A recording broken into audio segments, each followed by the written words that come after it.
ரெண்டு குடும்பத்தை எப்படிதான் ஒண்ணு சேர்க்கறதுனே தெரியலையே. இவங்க ரெண்டு பேரையும் ஒண்ணு சேர்க்கறது நினைச்சு நினைச்சு நம்மளுக்கு தலைமுடியெல்லாம் நரைச்சு போயிரும் போலயே.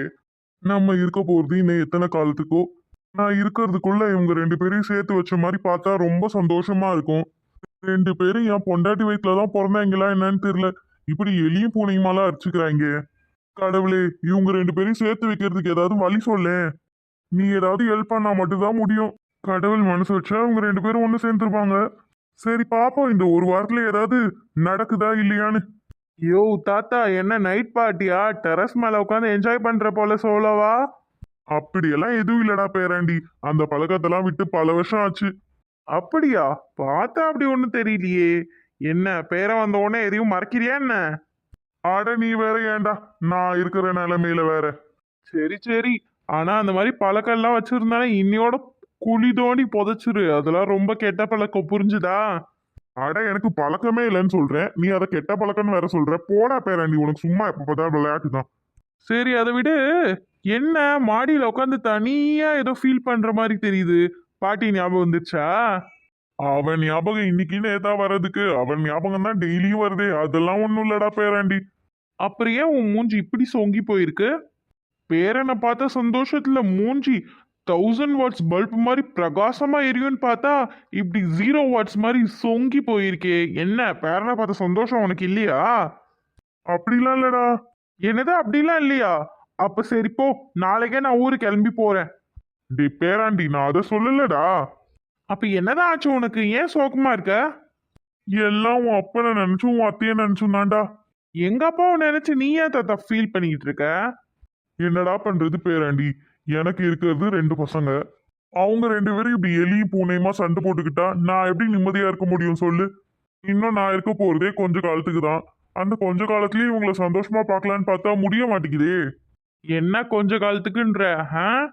இன்னும் நீ என் கல்யாணத்தை பார்க்கணும், என் குழந்தைய பார்க்கணும், என் குழந்தையோட கல்யாணத்தை பார்க்கணும். அது வரைக்கும் நீ இருக்க வேணாமா? என்ன அதுக்குள்ள எஸ் ஆகலான்னு பாக்குறியா? அட போடா, தாத்தாக்கு தான் வயசாயிட்டு போகுதுல, என்ன இளமை என்ன அப்படி திரும்புதா என்ன? ஆ, என் ஓல்டு தாத்தாக்கு என்ன குறைச்சல்? என் தாத்தா தான் கியூட் ஆச்சே. இப்ப கூட சொல்லுங்க, 10 பொண்ணுங்க உங்க பின்னாடி நிப்பாங்களே. அட போடா, உனக்கு எப்பயுமே விளையாட்டு தான். சரி தாத்தா, ஏன் அப்பாக்கும் அத்தைக்கும் ஒரே சண்டையா இருக்கு? என்னதான் விஷயம்?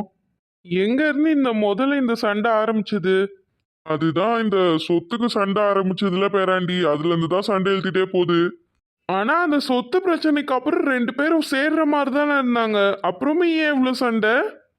எல்லாத்துக்கும் காரணம் உங்க அப்பன்தான். எங்க அப்பாவா? எங்க அப்பா என்ன பண்ணாரு? எல்லா தப்புக்கும் காரணம் அத்தை தான். அத்தையா? உங்க அத்தைக்காரர் என்ன பண்ணா? உங்க அப்பங்காரன் தான் எல்லாம் பண்ணான். இல்ல, எல்லா தப்புக்கும் காரணம் அத்தை தான். அத்தை தான் அசோக்கோட கல்யாணத்துக்கு நாங்க அவ்வளோ தடவை கூப்பிட்டு வரவே இல்லை.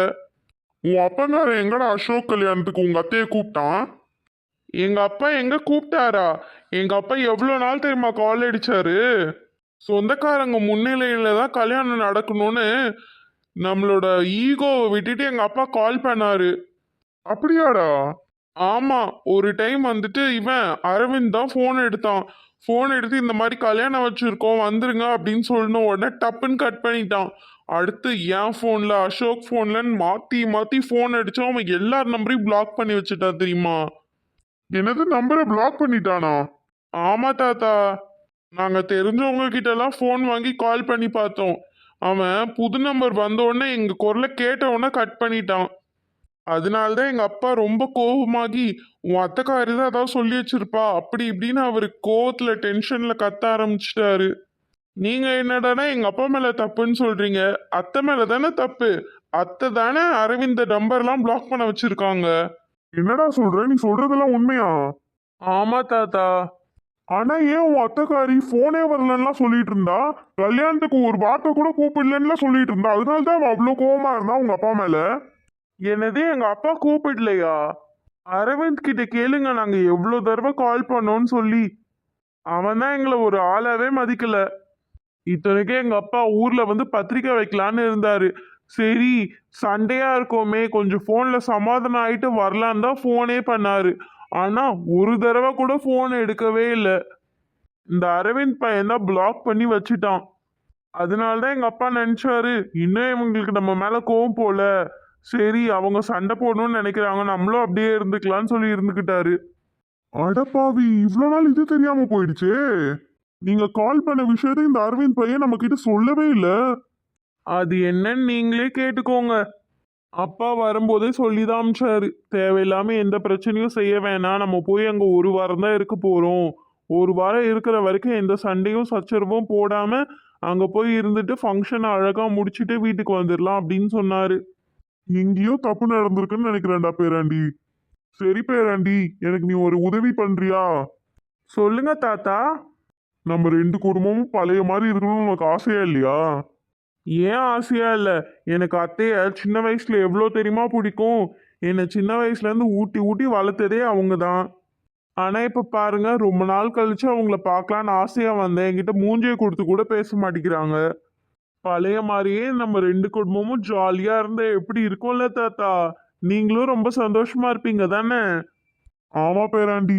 சரி, எனக்கு இந்த உதவி மட்டும் பண்ணு. நீங்க இருக்க போற இந்த ஒரு வாரத்துல ரெண்டு குடும்பமும் சேர்ந்துடுற மாதிரி ஏதாவது பண்றியா? சரிங்க தாத்தா, என்னால முடிஞ்ச அளவுக்கு நான் ட்ரை பண்றேன். சரிடா பேராண்டி. சரி கிழவா, இப்படியே நின்று பேசிட்டு இருக்க போறியா இல்ல போய் தூங்க போறியா? என்ன உனக்கு இளம ஊஞ்சல் ஆடுதுன்னு நினைப்பா, இவ்வளோ நேரம் முழிச்சிட்டு இருக்க, போய் மாத்திரை போட்டு தூங்கு போ. என்னடா, தாத்தனுக்கு ஒரு மரியாதை கூட இல்லையா? என் கியூட் கிழவாக்கு மரியாதை வரைக்குதா, அதெல்லாம் கொடுக்க முடியாது. சரி வா போய் தூங்குவோம். சரிடா பேராண்டி.